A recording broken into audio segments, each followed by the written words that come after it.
La grande plage de Zuidcote, à quelques kilomètres de Dunkerque. Cette épave, visible à marée basse, c'est celle du Christedegger. Le 29 mai 1940, ce bateau à vapeur embarque 600 soldats anglais vers l'Angleterre. Mais les bombes allemands de l'incendie. Plus de la moitié des soldats meurent brûlés, noyés ou enfermés dans la coque.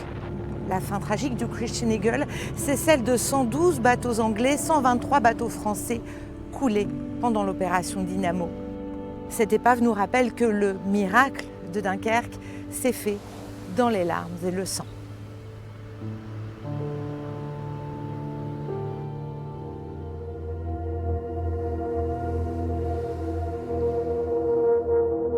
« 20 mai 1940, le piège allemand se referme sur les Alliés, pris en étau sur les bords de la mer du Nord. Le même jour, en grand secret, Londres demande à la marine anglaise de se tenir prête à évacuer ses troupes. La quasi-totalité de son armée de métier est engagée sur le sol français. La perte de son armée serait terrible. Un nom de code est choisi, Dynamo, le nom d'une salle souterraine dans le château de Douvres, ancien abri d'un groupe électrogène pendant la Grande Guerre, devenu PC de l'opération.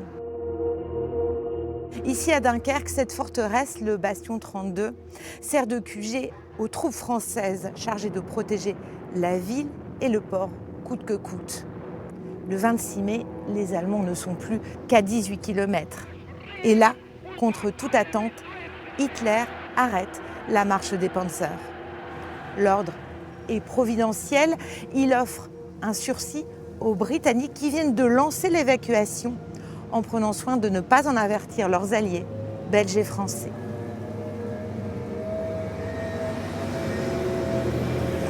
C'est le début d'une course contre la montre, une fuite désespérée. La météo est exécrable. Le danger vient du ciel. Les bombardiers allemands se déchaînent. L'aviation anglaise fait ce qu'elle peut. Churchill avait annoncé que l'évacuation se ferait bras dessus, bras dessous avec les Français. Mais pour les Anglais, un allié embarqué est un Anglais perdu. Il y a trop d'hommes et pas assez de bateaux. Les navires de guerre à fort tirant d'eau ne peuvent pas approcher au plus près des côtes. Les Anglais vont alors rassembler une incroyable armada. Tout ce qui navigue, flotte et ne prend pas l'eau est mobilisé. Chalutiers, canots de sauvetage, remorqueurs, yachts, les fameux Little Ships. 700 petits bateaux privés.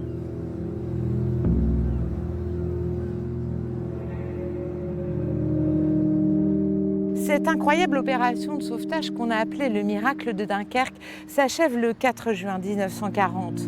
En 9 jours, près de 340 000 hommes, dont 123 000 Français, ont réussi à prendre la mer. 5 000 ont péri dans l'opération. L'armée anglaise est sauvée, elle va pouvoir poursuivre la guerre. Mais 35 000 soldats français qui ont couvert avec héroïsme l'évacuation partent en captivité. À 10 heures, Dunkerque tombe. La cité de Jean Bart est quasiment anéantie. Sur les plages, entre Malo-les-Bains et Zuidcote, il ne reste plus qu'un ossuaire d'acier. Des dizaines de milliers de véhicules et des tonnes de matériel abandonnés dans l'urgence.